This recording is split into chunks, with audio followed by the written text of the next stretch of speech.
আসসালামু আলাইকুম। Hello everyone, আপনারা সবাই কেমন আছেন? আশা করছি ভালো আছেন।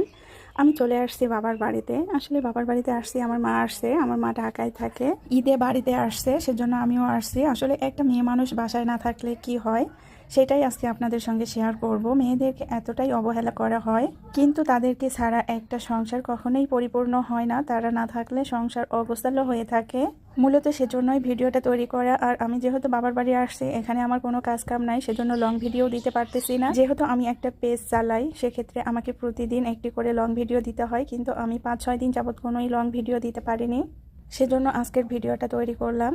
তো আমার মা ঢাকায় থাকে, ঈদে বাড়িতে আসছে, কিন্তু বাড়িতে না থাকার কারণে বাড়িঘরের এমন অবস্থা যা বলার মতো না। বাবার বাসায় আসছে ঠিকই, কিন্তু বাবার রুমে যে ঘুমাবো সে ভাগ্যটা আর হয়ে উঠলো না। কিন্তু রুমের এত বাজে অবস্থা, এগুলো পরিষ্কার করতেই দেখা যাচ্ছে 2 থেকে 3 দিন লাগবে। আর আমার মা থাকবেও না, চলে যাবে, সেজন্য কষ্ট করে আমরা পরিষ্কার করিনি। পরিষ্কার করেই কি হবে, 2 দিনের জন্য আবার ওই সেই নোংরাই হয়ে থাকবে, সেজন্য আর পরিষ্কার করা হয়নি। আমরা সবাই মিলে আমার বড় মার রুমে ঘুমাচ্ছিলাম, তো খুব ভালোই মজা হয়েছে, সবাই একসঙ্গেই ছিলাম। আমার বড় মা কিন্তু দূরে থাকে না, আমাদের সঙ্গেই থাকে, আমাদের পাশের রুমেই।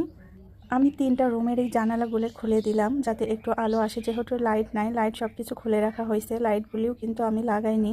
আসলে বাড়িতে মানুষ না থাকলে কোনো কিছুর যত্ন থাকে না, আর কোনো কিছুই থাকে না। আমাদের রুমে অনেক অনেক জিনিস ছিল, কিন্তু তার অর্ধেক জিনিসই নষ্ট হয়ে গেছে বা অনেকেই নিয়ে নিছে। ফ্লোরের অবস্থা দেখেন কীরকম ধুলা জমে আছে, আর কী রকম একেবারে বাজে অবস্থা। কোনোভাবেই এখানে থাকার মতো অবস্থা নাই। এপাশে জাজিম ইঁদুর কেটে একদম তার অবস্থাই খারাপ করে ফেলছে। আর আমার ছোট বাচ্চা আছে, এরকম বন্ধ রুমে ছোট বাচ্চা নিয়ে থাকাটাও ঠিক হবে না, সেজন্য আমি এই রুমে শুই নাই।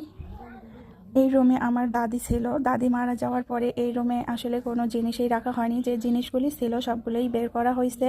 এই রুমটা আমার দাদির জন্যই তৈরি করা হয়েছিল, যেহেতু সে মারা গেছে। কিন্তু এই রুমে আমরা আর কেউ শুই না, রুমটা এরকমই ফাঁকা থাকে। আর এই রুমে আমি আর আমার বোন থাকতাম, আর এই রুমে আমার বাবা মা থাকতো। যেহেতু আমাদের বিয়ে শাদী হয়ে গেছে আর আমার ভাইও বিয়ে করে ফেলছে, এখন হয়তোবা আমাদের ওই দাদির রুমেই আমাদেরকে থাকতে হবে। যেহেতু ভাই বিয়ে করে ফেলছে, আমরা আগে যে রুমে থাকতাম ওই রুমেই এখন ভাই ভাবি থাকবে। আগে ছিলাম আমরা বাড়ির মেয়ে, কিন্তু এখন তো হয়ে গেছে অতিথি, আমাদের পার্সোনাল কোনো রুমের প্রয়োজন হবে না এখন। ভিডিওটা এই জন্যই আমি তৈরি করলাম। দেখেন, একটা মেয়ে মানুষ বাড়িতে না থাকলে, ঘর বন্ধ থাকলে বাড়ি ঘরের অবস্থা কি হয়ে যায়। সেজন্য মেয়েদেরকে সবাই সম্মান করতে শিখুন, ভালোবাসতে শিখুন।